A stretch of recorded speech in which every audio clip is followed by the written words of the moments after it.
कब सुनेंगे? लोग का दुख लोग का देखा नहीं जा रहा है। ऐसे भी बिना जॉब कर नहीं रह सकते, ऐसे भी मर जाएंगे बिना जॉब का। तो हम ऐसे भी जी के क्या करेंगे जब मेरा नौकरी नहीं होगा तो।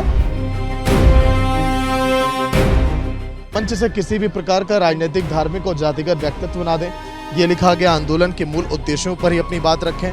राजनीतिक रोटियां यहां पर आकर मत सेकिए। नेताओं से कहा गया हमारी लड़ाई व्यवस्था में सुधार के लिए, इसलिए किसी भी व्यक्ति को मंच से आरोपित ना करें, किसी पर भी आरोप न लगाएं अपनी सियासत को चमकाने के लिए। छात्रों के इरादे अभी भी उतने ही मजबूत हैं जो पहले दिन हमने देखा था।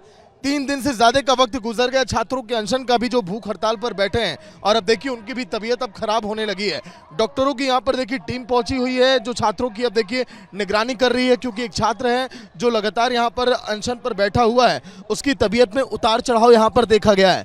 ये वो छात्र हैं देखिए जो लगातार अपनी मांगों को लेकर डटे थे, और इस भूख हड़ताल में उनकी तबीयत बिगड़ने के बाद यहाँ पर जो डॉक्टरों की टीम है उनकी अब जाँच कर रही है। कुछ देर पहले जब इनसे हम बातचीत कर रहे थे तब भी देखिए इस बात का इन्होंने जिक्र किया कि अभी जो है हमारी सेहत बेहतर नहीं है और कभी भी हमें कुछ हो सकता है, लेकिन फिर भी जो सरकार है इनको यहाँ पर सुनने के लिए तैयार नहीं है।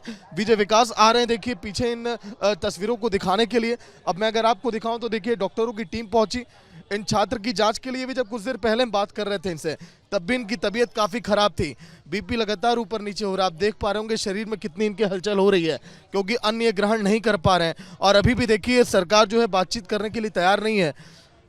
तबीयत लगातार आपकी बिगड़ रही है। सुबह भी हमने आपसे बात की थी। बहुत दर्द कर रहा है माथा, शरीर टूट रहा है, बुखार भी लगत बा बाबा, बड़ी कमजोर लगत बा। सरकार मान नहीं रही, आपकी तबीयत बिगड़ रही है, कुछ हो गया आपको तो फिर कैसे होगा आगे? फिर आंदोलन कैसे आगे बढ़ेगा? सरकार की नीयत पता नहीं क्या है, क्यों नहीं हमारी बात को मान रही है। हम तो सीबीआई जांच मांग रहे हैं। सरकार को अगर नीयत साफ है, सरकार के द्वारा कोई गलती नहीं हुआ है, तो सीबीआई जांच कराने में उनको क्या दिक्कत है? फिलहाल पानी इनके लिए पीना बहुत ज़रूरी है, नहीं तो इनका जो सांस है लगातार ऊपर नीचे हो रहा है। अब देखिए तस्वीरें यहाँ पर डॉक्टरों की टीम यहाँ पर पहुँची, इनकी देखिए जांच यहाँ पर की जा रही है, लेकिन ऐसे में चिंताएं लगातार यहाँ पर बढ़ती जा रही हैं। ये जो छात्र लगातार बैठे हुए हैं अनशन पर, इनकी देखिए तबीयत अगर इसी तरह से ख़राब होगी तो कहीं ना कहीं छात्रों में गुस्सा और भी ज़्यादा बढ़ेगा, क्योंकि सरकार जो है लगातार जो है अडिग है। वो इस समय देखिए इनकी बातों को सुन नहीं रही है, नज़रअंदाज किया जा रहा है लगातार इनको। और ऐसे में इसीलिए इनकी परेशानियां जो हैं कहीं ना कहीं जायज़ हैं कि आखिर आगे अब होगा क्या, क्योंकि अभी तक देखिए वक्त नहीं मिला बातचीत के लिए। और अब देखिए उस छात्र के अगर मैं चेहरे पर फोकस करूं, कितनी पीड़ा में, कितनी तकलीफ में वो छात्र इस समय भी दिखाई दे रहा था, लेकिन दिक्कतें कई सारी हैं। अब आप देखिए छात्रों का ये बढ़ता हुजूम भी इस बात का संकेत है कि सरकार जो है मुश्किलों में घिरेगी अगर यहाँ पर किसी भी छात्र को कुछ हो गया तो, क्योंकि इनकी आवाज़ जो है सत्ता की गलियारों तक पहुँच चुकी है और सरकार की बेचैनी भी बढ़ने लगी है। ऐसे में इनकी आवाज़ को नज़रअंदाज करना हेमंत सोरेन के लिए बहुत बड़ी मुश्किलें आने वाले दिनों में खड़े कर सकता है। ऐसे छात्रों का आंदोलन यहाँ पर चल रहा है। कुछ यहाँ पर बच्चियाँ हैं जिनकी तबीयत लगातार बिगड़ रही हैं, वो देखिए इस समय रो रही हैं, बिलख रही हैं, परेशान हैं। उनके घर से माताएँ भी आई हुई हैं। तबीयत आप लोग की बिगड़ रही है, सरकार सुन नहीं रही है, कैसे चल पाएगा? अब बहन बताइए। सर कब सुनेंगे? लोग का दुख लोग का देखा नहीं जा रहा है।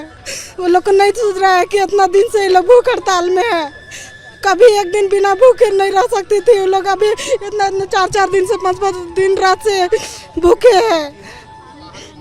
हो जाएगा, आपके परिवार के लोग परेशान हैं, आप लोग अनशन करेंगे, सरकार मानेगी नहीं, कैसे होगा ये? सर हम तो ऐसे भी बिना जॉब कर नहीं रह सकते, ऐसे भी मर जाएंगे बिना जॉब का। तो हम ऐसे भी जी के क्या करेंगे जब मेरा नौकरी नहीं होगा तो। मैं बहुत संघर्ष से घर से बाहर निकली थी। सरकार होंगे। देखिए अगर इनको कुछ होता है तो सरकार इनकी जिम्मेदार होगी।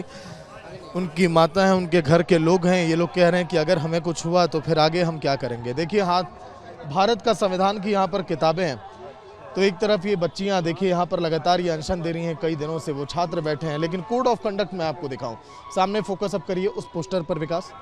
देखिए मंच से किसी भी प्रकार का राजनीतिक, धार्मिक और जातिगत व्यक्तित्व ना दें, ये लिखा गया। आंदोलन के मूल उद्देश्यों पर ही अपनी बात रखें, राजनीतिक रोटियां यहां पर आकर मत सेकिए। नेताओं से कहा गया हमारी लड़ाई व्यवस्था में सुधार के लिए, इसलिए किसी भी व्यक्ति को मंच से आरोपित ना करें, किसी पर भी आरोप न लगाएं अपनी सियासत को चमकाने के लिए। अपने व्यक्तित्व में अब शब्दों का भी प्रयोग ना करें, जैसा कि आपने जंतर मंतर पर देखा और कई जगहों पर देखा। देखिए जो यहाँ पर छात्र यहाँ अनशन पर बैठे हैं, उनका भी लगातार मेडिकल चेकअप इस समय किया जा रहा है। उनके बीपी को नापा जा रहा है, उनके ऑक्सीजन लेवल उनका कितना है ये भी यहाँ पर देखा जा रहा है, शुगर लेवल उनका कितना है ये भी इस समय देखा जा रहा है कि आखिर किसी भी तरह से देखिए इनकी सेहत यहाँ पर बनी रहे, बेहतर रहे। लेकिन अभी लगभग 2 से 3 छात्रों की तबीयत यहाँ पर ख़राब हो चुकी है, जो कहीं ना कहीं यहाँ पर चिंता की बात है। ऐसे में अब आगे जो है कैसे सरकार इनकी बातों को सुनेगी, नज़रअंदाज करना सरकार के लिए भी मुश्किलें खड़ी होगा अगर यहाँ पर किसी भी छात्र की तबीयत बहुत बिगड़ जाती है और किसी छात्र के साथ अनहोनी हो जाती है तो। विजय विकास के साथ सागर मिश्रा, रिपब्लिक भारत, रांची।